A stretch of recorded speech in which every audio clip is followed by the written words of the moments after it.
Welcome to Sasi official. ரஜினிகாந்துடைய படத்தை நான் ஏன் ஏற்கலை அப்படிங்கிறத சுந்தர் சி ஒரு இன்டர்வியூவில் சொல்லியிருக்காரு. அதுக்கப்புறமேட்டுக்கு ரஜினி சார், கமல் சார் இவங்க இணையிற படத்தில் இன்னொரு சூப்பர் ஸ்டார் இணைய போகிறாங்க. இதை பற்றி பேசுறதுக்கு முன்னாடி சூர்யா படத்தை பற்றின ஒரு 2 அப்டேட் இருக்குது. அதை உங்கள்கிட்ட நான் சொல்லிடுறேன். சினிமா செய்திகளை தெரிஞ்சுக்கணும் அப்படின்னா நம்ம சேனலை சப்ஸ்கிரைப் பண்ணிட்டு வீடியோவை லைக் பண்ணிடுங்க. சூர்யா அவர்களுடைய லைனப்பில் நிறைய படங்கள் வந்துகிட்டு இருக்கு. அதாவது 45, 46, 47 இப்போக்கி 47 ஷூட்டிங் போயிட்டு இருக்கு. ஜித்து மாதவனுடைய ஸ்பாட்டில் தான் இப்போ இருக்காரு. அதுக்கு முன்னாடி பார்த்தீங்கன்னா விஸ்வநாதன் சன்ஸ் 46 இந்த படத்துக்கான ஒரு ட்ரெய்லர் கிளம் மாதிரி ரெடி பண்ணி வச்சுட்டாங்க. இது இந்த மாதத்தில் ரிலீஸ் பண்ண போகிறாங்களாம். அதாவது ஃபேமிலி ஓரியன்டாக இந்த கதை இருக்க போகுது அப்படிங்கிற மாதிரி சொல்லியிருக்காங்க. அது மட்டும் இல்லாமல் இந்த படத்தை ஜூலையில் ரிலீஸ் பண்ணுறதுக்கான எல்லா முயற்சிகளும் நடந்துகிட்டு இருக்கு. சூர்யாவுடைய படங்கள் எல்லாமே வேகமாக தான் எடுத்துக்கிட்டு இருக்காங்க. ஆனால் ரிலீஸ் ஆக மாட்டுது. அப்படியே ரிலீஸ் ஆனாலும் ஓட மாட்டுது. நிறைய மீம்ஸில் அவர் இப்படி தான் போட்டு கிண்டல் பண்ணிக்கிட்டு இருக்காங்க. கண்டிப்பாக இந்த படம் அவர் கை கொடுக்கும். அது மட்டும் இல்லாமல் அவருடைய 45 கருப்பு படம் எல்லா வேலையும் முடிஞ்சாடுச்சு. ஆனால் படம் ரிலீஸ் டேட்டு தெரியாமல் தவிச்சிக்கிட்டு இருக்காங்க. ஆர்ஜே பாலாஜி இப்போ கிரிக்கெட் கமெண்ட்ரிங்கெல்லாம் வராரு. அங்கே இருக்கிற கிரிக்கெட் பிளேயர்லாம் கருப்பு படத்தை பற்றின அப்டேட் கேட்டாலும் அவருக்கு சொல்ல முடியல அப்படிங்கிற மாதிரி சொல்கிறார். நான் என்ன வச்சுக்கிட்டா வஞ்சனை பண்ணுறேன்னு. அதுக்கான டைம் ரொம்ப ஆகும் அப்படிங்கிறது தான். ஆனால் அந்த படத்தோடைய இசையமைப்பாளர் சாயா அபயங்கர் சொல்லியிருக்காரு, படம் தரமாக இருக்குது அப்படிங்கிற மாதிரி சொல்லியிருக்காரு. அதுதான் அவருக்கு முதல் படம் நினைக்கிறேன். ஆர்ஜே பாலாஜி அப்படின்னா காமெடி கமர்ஷியலில் ஓரளவுக்கு ஒப்பேத்திருவார் அப்படிங்கிறது தான்.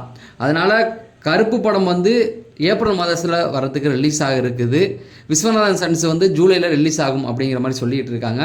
மார்ச் மாதத்தில் அந்த விஸ்வநாதன் சன்ஸ் அந்த படத்தோடைய அந்த கிளிம் வீடியோ ரெடி ஆகிருக்கு. அதை ரிலீஸ் பண்ண போகிறதா சொல்கிறாங்க. கரெக்டாக 1 நிமிஷம் அந்த அளவுக்கு இருக்குதான். அந்த படத்தோடைய மொத்த கதையும் அதில் சொல்கிற மாதிரி இருக்குது அப்படிங்கிற மாதிரி சொல்கிறாங்க. ஓகே, இதுதான் சூர்யா படத்தை பற்றின அப்டேட். ரஜினி சார் படத்தை நான் ஏன் ஏற்கலை அப்படிங்கிறத சுந்தர் சி பேசியிருக்காரு. அது இப்போ ப்ரெஸ் மீட்டில் கேட்டிருக்காங்க. சங்கமித்ரா படத்தினால ரஜினி சார் படத்தை நீங்கள் ஏற்கலையா அப்படிங்கிற மாதிரி கேட்டிருக்காங்க. அதெல்லாம் ஒன்றும் கிடையாது. என்ன காரணம் அப்படிங்கிறத லைட்டாக சொல்லியிருக்காரு. இப்போ மூக்குத்தி அம்மன் 2 முடிச்சுட்டேன். அடுத்தது விஷால் அவர்களுடைய படத்தை இயக்கிக்கிட்டு இருக்கேன். புருஷன் அப்படிங்கிற ஒரு படத்தை இயக்கிக்கிட்டு இருக்கேன். சங்கமித்ரா இப்போ தொடங்க முடியாதுங்க. சங்கமித்ரா தொடங்குறதுக்கு எனக்கு ரொம்ப டைம் எடுக்கும் அப்படிங்கிற மாதிரி சொல்லியிருக்காங்க. இந்த கேள்வி எதுக்கு வந்தது அப்படின்னு பார்த்தீங்கன்னா, உங்களுக்கு யாருடைய மேனரிசம் பிடிக்கும் அப்படிங்கிற மாதிரி கேட்டிருக்காங்க. அதுக்கு சுந்தர் சி முதல்ல என்ன சொல்லியிருக்காரு அப்படின்னா, கார்த்திகோடைய பிகினிங்கில் கார்த்திகோடைய மேனரிசம் எனக்கு பிடிக்கும், முள்ளத்தை அளித்தா அந்த மாதிரியான காலகட்டங்களில். அதுக்கப்புறம் ரஜினி சார் அவர் எது பண்ணாலுமே பிடிக்கும் அப்படிங்கிற மாதிரி கேள்வி கேட்டதுக்கு அப்புறமேட்டுக்கு இவரே தான் சுந்தர்சியை தான் சொல்லியிருக்காரு. ரஜினி சாருடைய மேனேஜர் பிடிக்கும் அப்படின்னதுக்கப்புறம் தான் கேட்டிருக்காங்க, ஏன் ரஜினி சார் படத்தை ஏற்கலை, சங்கமித்ரா தான் காரணமா அப்படின்னும் போது அதெல்லாம் கிடையாதுங்க. சங்கமித்ரா இப்போ தொடங்க முடியாது. கண்டிப்பாக நான் இப்போ இருக்கிற பிஸி டைமில் ஒரு 2-3 வருஷம் ஒரு படத்துக்காக என்னால் கொடுக்க முடியாது.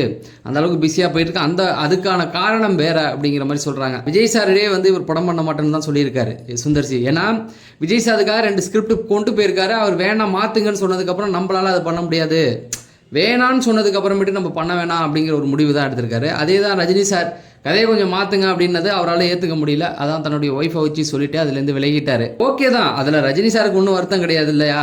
அதை தான் மறைமுகமாக சொல்லியிருக்காரு. இந்த ஸ்கிரிப்ட் ஒர்க்கு எனக்கு அது பிடிச்சிருந்தது அப்படிங்கிற மாதிரி சொல்லி முடிச்சிருக்காப்புல. ரஜினி சார் கொஞ்சம் பிடிக்கல அப்படிங்கிற மாதிரி பேசி முடிச்சிருக்காப்புல.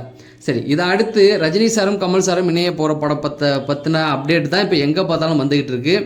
இப்போ ரஜினி சாருடைய ஜெயிலர் 2 படப்பிடிப்புகள் முடிய போகுது. ஆல்மோஸ்ட் முடிஞ்சிருச்சு. அதுக்கான ப்ரீ ப்ரொடக்ஷன் ஒர்க்லாம் போயிட்டு இருக்குது. அதை பற்றின பேச்சை விட Rajini sir Kamal sir reunion பற்றி தான். அதே போல் கமல் சாருக்கு அந்த பக்கம் பார்த்தீங்கன்னா 1 டஜன் படம் கையில் கிடக்கு. கல்கி இருக்குது, அன்பறிவு படம் இருக்குது. இப்படி நிறைய படங்கள் ரஜினி சாருடைய கையில் இருக்குது. எல்லாம் பேசுகிறது ரஜினி சார் கமல் சார் இணையிற அந்த படத்தை பற்றி தான் பேசிக்கிட்டு இருக்காங்க. ஸோ இப்போ அதை பற்றின ஒரு அப்டேட் அது கிடைச்சிருக்கு.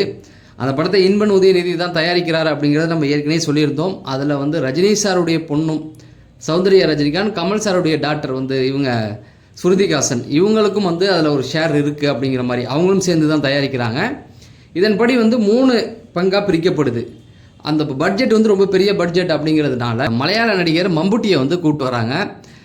கமல் சாரும் ரஜினி சாரும் மம்புட்டி ரஜினி சார் இவங்க 2 பேருமே தளபதியில் சேர்ந்து நடிச்சிட்டாங்க. அந்த தளபதி எந்த அளவுக்கு ஹிட் ஆனிச்சு அப்படிங்கிறது தெரியும். ஜெயிலர்லேயே அவரை நடிக்க வைக்கிறதுக்கான பேச்சுகள் வில்லன் ரோலில். அதுக்கப்புறம் வேணாம், அவரை வில்லனாக நடிக்க வச்சா காம்ப்ரமைஸ் ஆகணும் அப்படிங்கிறதுனால ரஜினி சார் வேணான்னு சொல்லிட்டாப்புல. இப்போ கமல் சார் அவரை ரெக்கமெண்ட் பண்ணியிருக்காராம். காரணம் என்னென்னு பார்த்தீங்கன்னா, இப்போ சமீபத்தில் ஏதோ ஒரு விருது கிடைச்சப்போ கூட வாழ்த்து சொல்லியிருக்காரு கமல் சார். 2 பேருமே சேர்ந்து பண்ணதில்லை. கமல் சாரும் மம்பட்டியும் சேர்ந்து படம் பண்ணதில்லை. ஆனால் நல்லா நண்பர்கள்.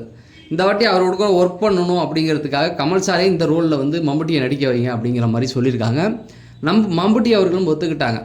தளபதியில் ரஜினி சார் கூட இணைஞ்சிட்டாப்புல. அதை ரஜினி சாரே ஏதோ ஒரு விலையில் சொல்லியிருப்பாப்புல. மணிரத்னம் பொன்னியின் செல்வன் ஆடியோ லாஞ்சில் சொல்லியிருப்பாப்புல. ஏன் கமல் சார் கூட நடிக்க போகிறாரு அப்படின்னு நான் சொல்கிறேன் அப்படின்னு பார்த்தீங்கன்னா, கமல் சாருடைய ஃப்ரெண்டாக வர போகிறாராம். கமல் சாருடைய கேங்கில் அவரும் ஒரு கேங்ஸ்டராக இருக்கிற மாதிரி சொல்கிறாங்க. ஸோ அந்த ரோலுக்கு தான் வந்து நம்ம கமல் சார் வந்து நெல்சன்கிட்ட சொல்லியிருக்காரு, மம்புட்டி இதில் நடிக்க வைக்கலாம் அப்படின்னு சொல்லி அவரும் ஒத்துக்கிட்டாரு. கூடி சீக்கிரம் அவர் வந்து நடிக்க போகிறாரு. இது மட்டும் இல்லாமல் இன்னொரு நடிகரும் நடிக்க போகிறதா சொல்கிறாங்க. அது ஜெயிலர்லேருந்தே சொல்லிகிட்டு இருக்காங்க, ஜெயிலர் 2லேருந்து. அதில் மிஸ் ஆகிடுச்சு. இதில் வந்து பாலகிருஷ்ணாவை நடிக்க வைக்க போகிறாங்க அப்படிங்கிற மாதிரியான செய்திகள் வந்துக்கிட்டு இருக்கு. பொதுவாக சினிமாவில் இந்த மாதிரியான செய்திகள் வருது சகஜம்தான். ஏன்னா ஒரு பெரிய படம் அப்படின்னும் பொழுது அதில் இவங்க நடிக்க போகிறாங்க, அவங்க நடிக்க போகிறாங்க அப்படிங்கிற மாதிரியான விஷயங்கள் நிறைய போயிட்டுருக்கும். ரீயூனியன் படத்தை பொறுத்த வரைக்கும், கமல் ரஜினி ரீயூனியன் பொறுத்த வரைக்கும் யார் வில்லன் யார் ஹீரோ இந்த மாதிரியான கேள்விகள் தான் தொடர்ந்து கேட்கப்பட்டுக்கிட்டு இருக்கு. அந்த கேள்விகளுக்கு விடை சொல்கிறதுக்கே பெரிய விஷயமா இருக்குது. அதை தாண்டி நிறைய விஷயங்கள் இப்போ மோகன்லால் மம்புட்டி நடிக்க போகிறது கன்ஃபார்ம் ஆகிடுச்சு. அதே இப்போ மம்புட்டி வந்து இப்போ இவர் தனுஷ் கூட ஒரு படம் பண்ணிக்கிட்டு இருக்காரு. தனுஷ் 55 அவர் வந்து நடிக்கிறாப்புல. அதுக்கப்புறம் ரஜினி சாருடைய படத்துலையும் இப்போ நடிக்கிறாப்புல. அதே போல் பாலகிருஷ்ணன் நடிக்க போகிறாரு அப்படிங்கிற மாதிரி சொல்லிக்கிட்டு இருக்காங்க. பாலகிருஷ்ணன் நடித்தா தெலுங்கில், அதாவது இப்போ ஒரு பேன் இண்டியன் படம் எப்படி வருது அப்படின்னு பார்த்தீங்கன்னா, ஒவ்வொரு ஸ்டேட்லேயும் வசூல் காமிக்கணும் அப்படிங்கிறதுக்காக ஒவ்வொரு ஸ்டேட்லேருந்து ஒரு ஆள், அதை ஜெயிலரில் தான் நெல்சன் ஆரம்பிச்சு விட்ட வேலை. அதை அப்படியே வேட்டையனில் தொடர்ந்தது, கூலியிலையும் தொடர்ந்தது. இப்போ அதை அப்படியே வந்து இதுலேயும் ரீயூனியன்லாம் கொண்டு வராங்க. அந்த பக்கம் வந்து தெலுங்கில் இவர், ஹிந்தியில் யார் வேணால் நடிக்கலாம். ஏன்னா இப்போ ஜெயிலரில் வந்து ஷாருக் கான் நடிக்கிறதா சொல்கிறாங்க. சொல்ல முடியாது. கமல் ரஜினி ரீயூனியனில் வந்து சல்மான் கான் நடித்தாலும் ஆச்சரியப்படுறதுக்கு கிடையாது. அந்த மாதிரியான செய்திகள் தான் வந்துக்கிட்டு இருக்கு. ஆனால் இப்போக்கி வந்து மம்புட்டி வந்து கன்ஃபார்மாக நடிக்கிறாரு அப்படிங்கிற மாதிரி தான் சொல்லிக்கிட்டு இருக்காங்க. பார்க்கலாம், அடுத்தடுத்து லிஸ்ட்டுகள் வரும். இப்போ ஜெயிலர் 2 ரிலீஸ் ஆகிடுச்சு அப்படின்னு பார்த்தீங்கன்னா, அதுக்கப்புறம் அந்த ரீயூனியன் படத்தை பற்றின அப்டேட்டுகள் நிறைய வரும். ஏன்னா இப்போ இந்த எலெக்ஷனுக்காக ரஜினி சார் கமல் சார் வந்து பிஸியாக இருக்காப்புல. ரஜினி சாரே எலெக்ஷன் முடியட்டும், அதுக்கப்புறம் மற்ற வேலைகளை பார்க்கலாம். ஒருவேளை எலெக்ஷன் வேற ஆட்சி வந்துருச்சுன்னா கண்டிப்பாக சன் பிக்சர்ஸ்லாம் படம் பண்ண முடியாது இல்லையா? அதனால தான் சைலண்டாக போட்டு வச்சுருக்காங்க. அதனால தான் நெல்சனும் வந்து எந்த பதில் சொல்லலை அப்படிங்கிற மாதிரி செய்திகளும் வருது. கொஞ்ச நாள் வெயிட் பண்ணி பார்ப்போம் அப்படிங்கிறது தான். சினிமா செய்திகளை தெரிஞ்சுக்க நம்ம சேனலை சப்ஸ்கிரைப் பண்ணுங்கள் அப்படிங்கிறத சொல்லி நான் விடைபெறேன். நன்றி, வணக்கம்.